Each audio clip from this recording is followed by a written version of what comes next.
Hello there, this is Retro Spirits Gaiden, and today we're going to look at me making a video game. How exciting! This video is Let's Make a Game 1.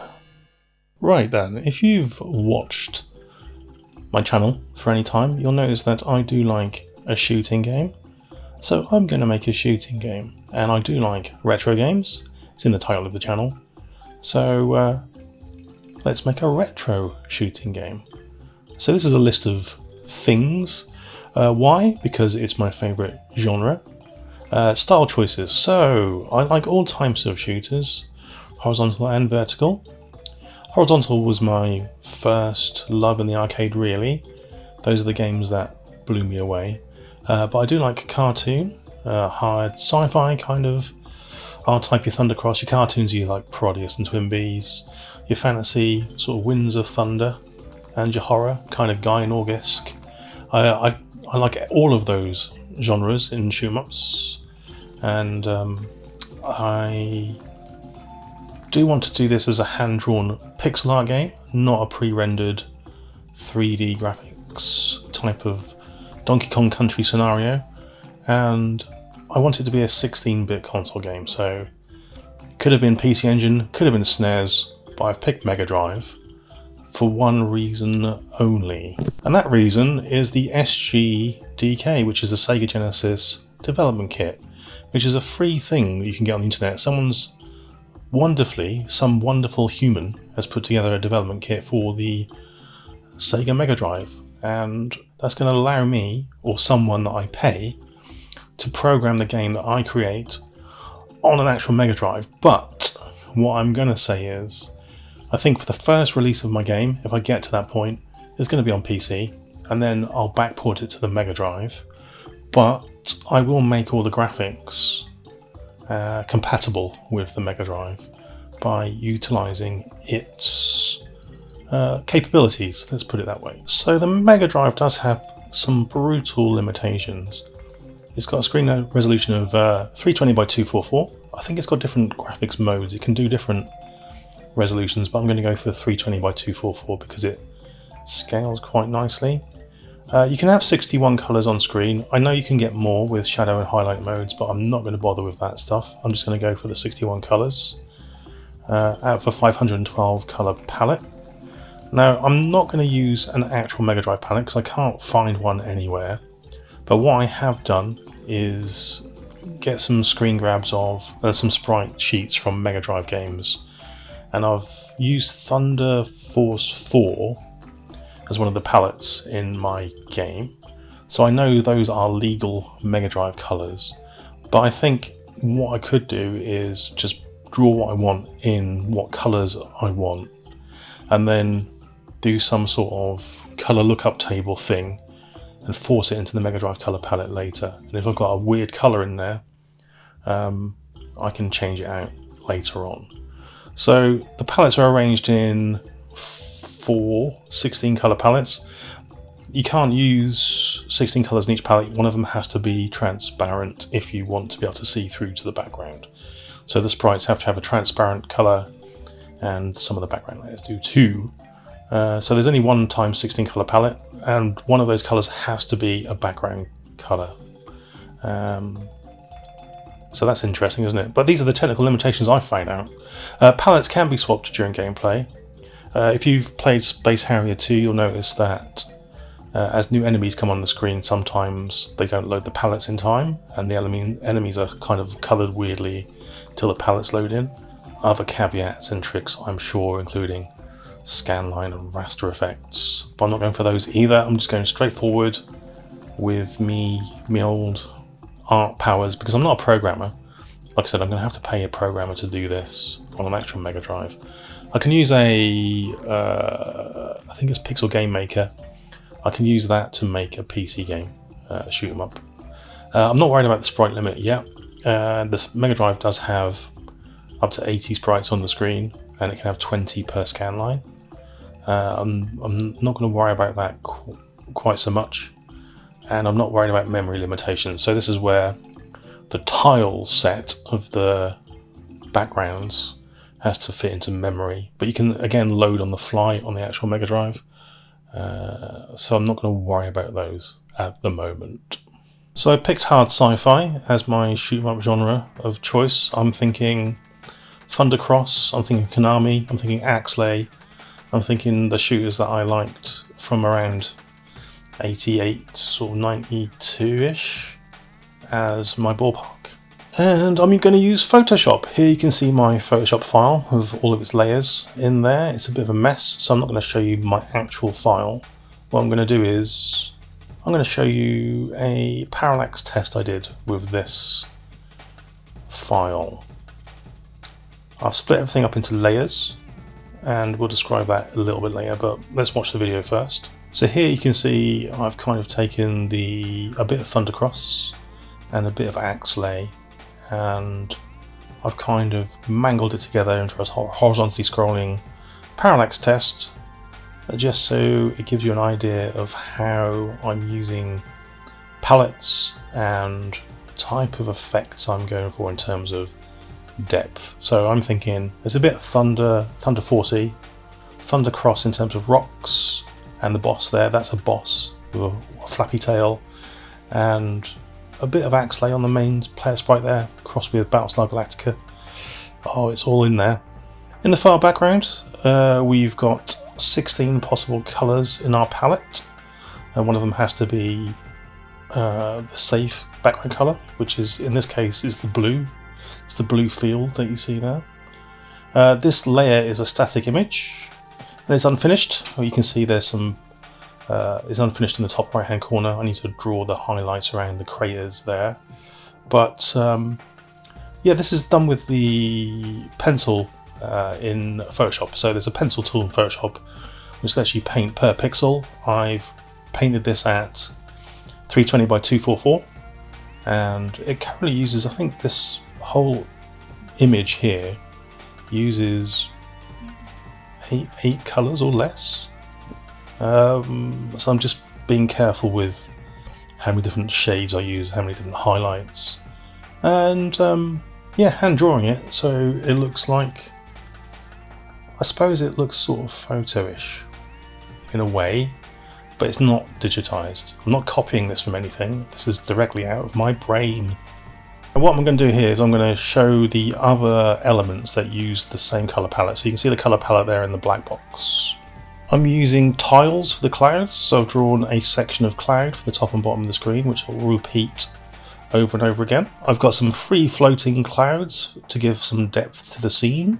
Now I'll start to use the browns. I've got tileable rocks at the bottom of the screen there. These rocks can butt up against each other, so I could make a continuous strip. The way I've drawn them means that they tile with each other, although I've done it with a gap here because I've got some cap ends.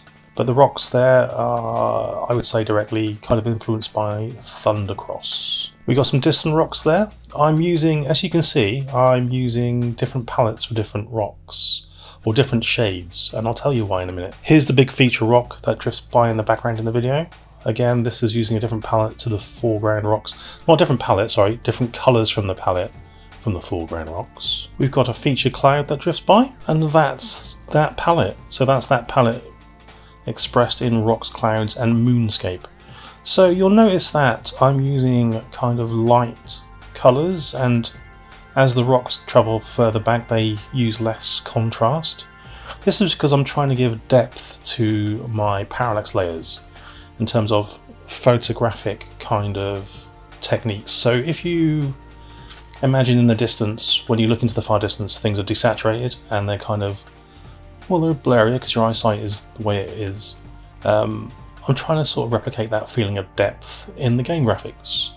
And this is because I feel like too many games have too many competing colours, so a lot of games will have super saturated backgrounds and foreground assets, and they're difficult to separate, whereas if you knock it back and use these kind of photographic techniques, or how your eyes actually work, you can knock the backgrounds back and make the foreground assets more saturated and more vibrant, and it will separate background from foreground. That's the idea anyway. So my next palette is specifically for the boss. Again, we're using 15 colours here plus a transparency. So I've got a metal palette, I've got a red kind of eyeball palette in there and a different rock color palette. So you can see that rock is more saturated than the rocks that are in the background. And against the moon, you can see how much the boss pops. Next, we have the player color palette. Now, this is the one I nicked from Thunder Force 4. If you've seen the main spaceship in Thunder Force 4, you'll see all of these colors are used on that spaceship, and I cribbed them, so I know these are Mega Drive legal, and I've designed multiple ships.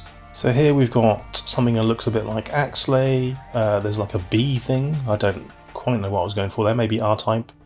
So there's a Battlestar Galactica one. There's one that looks a bit like something from Last Resort. There is an R-Type or Zero Wing style ship. And there is a Gradius style ship. Using that same palette, I'm going to do all the weapons and explosions in the game. So here's a look at those.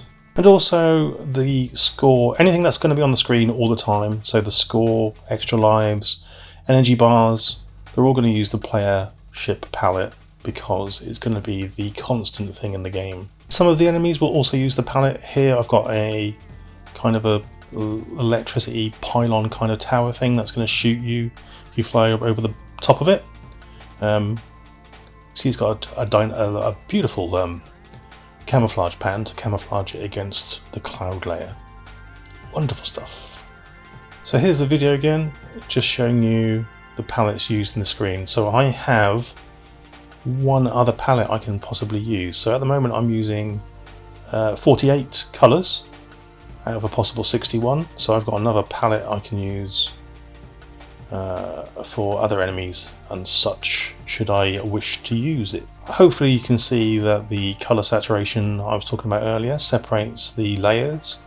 It gets a bit difficult with the rock colours because the brown is a warm colour and it immediately pops it forward against the more subtle kind of cloud layers, so there would be some tweaking there.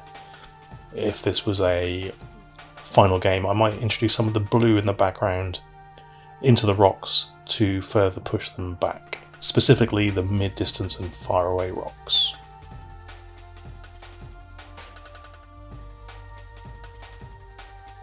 What's next? Let's take a look. I'm probably going to do some animation tests, and that doesn't scare me. I've animated plenty of sprites before. It's not a problem. I might just do the main player sprite and one of the weapons just to give a flavour of that. I might demo another style, so I've got an idea for a cartoon game which I've also got some concept art for, so I'll show that. But I've got some pixel art robots and stuff. I'll stick them in another video. I could continue with this game, but if I do continue with this particular game, I need to plan the game properly. I need to have level locations laid out so I can give a nice visual story to the game as you travel through. And I quite like the idea of like layer section where you start off in space and you go down to the planet's core. I always thought that was kind of cool, so something along those lines, maybe taking that as a bit of inspiration.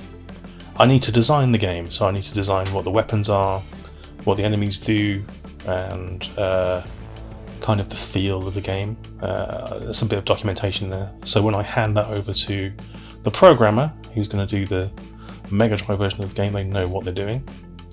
I'm going to redraw and restart all of the graphics. So this was, what you've seen in the video is kind of a test, and that level, which was based on sort of an Axley stroke Thundercross kind of feel, might not fit into my plan of the game, so I may keep the main player spaceship. I'm not sure which one to choose yet.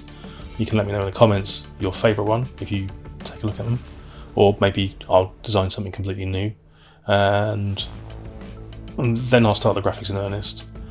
And lastly, I'm going to work out how I'm going to get funded. So if I continue with this game, it might be, I don't know, Patreon, or it might be a a Kickstarter maybe, don't know.